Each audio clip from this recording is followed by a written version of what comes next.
Mesdames, Mademoiselles et Messieurs, bienvenue sur le journal de ce jour.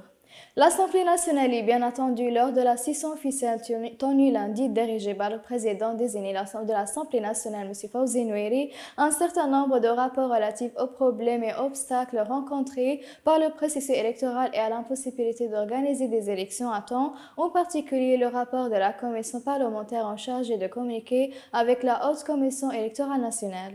Le porte-parole officiel a déclaré au cours de la session un vote a été pris pour considérer l'ambassadeur britannique comme une personne inacceptable. Par conséquent, l'Assemblée nationale rendra une décision à cet égard et le ministère des Affaires étrangères devrait communiquer avec les autorités compétentes pour les informer de ces décisions.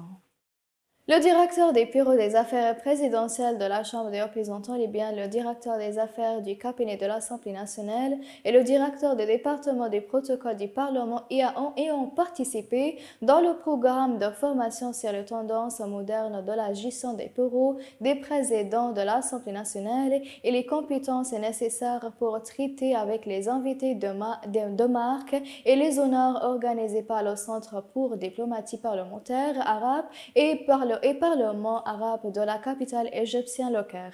Le programme comprenait un certain nombre de conférences de discussion sur l'excellence et l'innovation dans la gestion parlementaire des bureaux de l'Assemblée nationale et la gestion stratégique des bureaux principaux.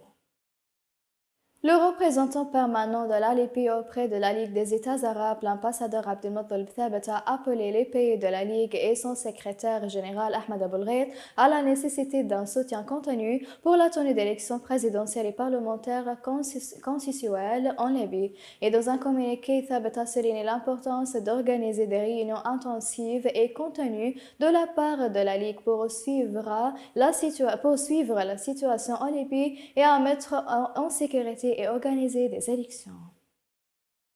Le premier vice-premier ministre, M. Hassan El-Ghatrani, a été informé de la situation des entreprises de services publics pour le nettoyage lors de sa rencontre avec le sous-secrétaire du ministère des collectivités locales pour le cabinet affaires des entreprises et un certain nombre de conseils d'administration de la province orientale Kfra et Ouahat. La réunion a discuté de la décision de transférer les compétences des entreprises de services de nettoyage aux conseils municipaux, où le sous-secrétaire du ministère des collectivités locales et le chef du conseil se sont opposés à cette décision, soulignant que les employés se mettront en grève à moins que leur voix ne soit entendue par le conseil, exigeant une intervention Ghatrani pour l'annuler et remanier les entreprises à leur position précédente.